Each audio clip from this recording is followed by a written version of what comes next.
My mom always hid my medicine in something yummy, like paste. That's sad and dumb. Welcome, friends. We're back once again this week discussing a new episode of Futurama Season 11, the Hulu revival. We're up to episode 4, this one entitled Parasites Regained. And if you don't want spoilers, please consider this your final warning because we're going to crack into the show. I have to admit that it's slowly and steadily starting to feel a little bit more genuine. Those first couple of episodes felt like they were a little rough. They hadn't really gotten back into the characters yet, but I have to say that for the most part, all of the voice acting and all of the characterizations for the most part, I just said for the most part sandwich there, but they've been pretty well established here. Nobody's really sounding off model that much anymore, and I'm really enjoying the way that they're able to bring life into these animated characters again. So that's the positive. On the negative, for some reason, and I can't really put my finger on what's going on or what the issue is,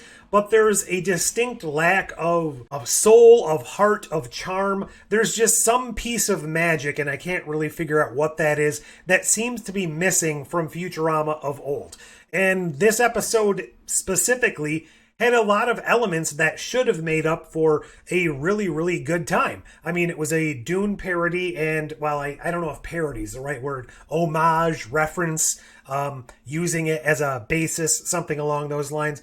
So, on the surface, that's not a negative at all. The storyline, bringing back another older storyline, a couple of them actually, wasn't bad either. The way it was implemented seems to have a good motive behind it, a good storyline behind it, but something in all of that mix just didn't quite click, and there was a little bit of, I don't know, just, it felt like they were going through the motions, maybe? Is that the right way to look at it? But I digress. This episode was, as I said, that Dune parody. It was specifically about Nibbler getting infected with these same parasitic worms from way back in the day, those worms that Fry got from a rest stop egg salad sandwich, I believe. They're the ones that made him super strong, super smart. They would repair him when he got impaled and all of that stuff. And the reason they got rid of them is because they were harmful to Fry and he wanted to return back to his normal thing. That whole episode was about how he was gaining immense intelligence, but he was losing himself. And Leela had to come to terms with which version of Fry did she actually care for. It wasn't really touched on too much here. It was made reference to that these were the same people, and why were they making Fry smart, but they're making Nibbler stupid? Well, it's because there were also these other little sub-parasites that were infecting the actual worm parasites, and then apparently Zoidberg decided to go and join them.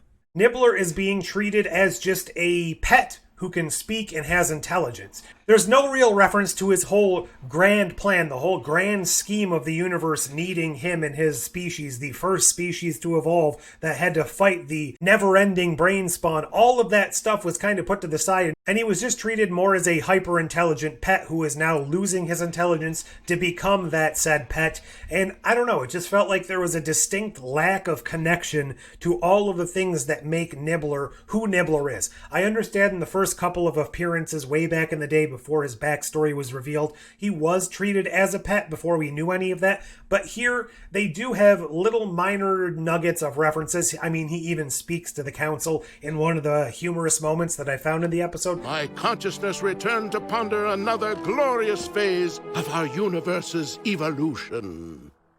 Good.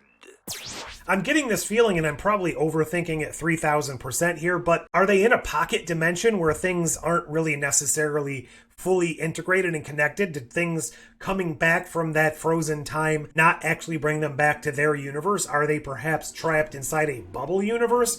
And maybe we're going to get that revelation a little later on. I don't know. I doubt that, especially with the whole Kif and Amy children thing. I don't think they would be laying on this false reality to pull that rug out from under us. There's just something that feels off to me. There were some cool moments, some cool cameos. They do have a couple of characters in this episode voiced by people outside the main voice cast.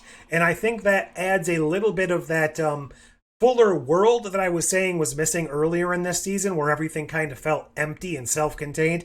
That adds a little bit of texture back into the world, but so far, nothing in this season has really hit it out of the park to become a definitive must-watch Futurama episode.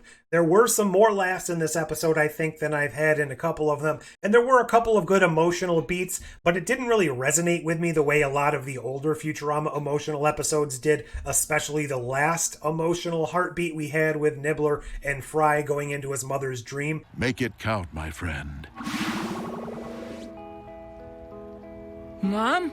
It's just kind of lacking something, and I know I've said that 5,391 times in this video, but that's really all I have to say. There's something missing. Not enough to make this unwatchable. I have to admit that I am enjoying it for what it is, but I have to say, had the show not come back, had it not created these 4 episodes we've received so far, I don't know if anything would have been lost. That last finale was fantastic. It was heartfelt. It gave Fry and Leela a bit of closure that we hadn't gotten before, by the way, which has not been touched on significantly this season. I believe they're still in a relationship from that, but I don't know. I would just wish they would have buckled down and fully committed to everything that occurred in meanwhile. It just isn't hitting all those right beats that I'm really hoping for, and maybe going forward, we'll get a couple of those fantabulous episodes towards the middle or end of the season.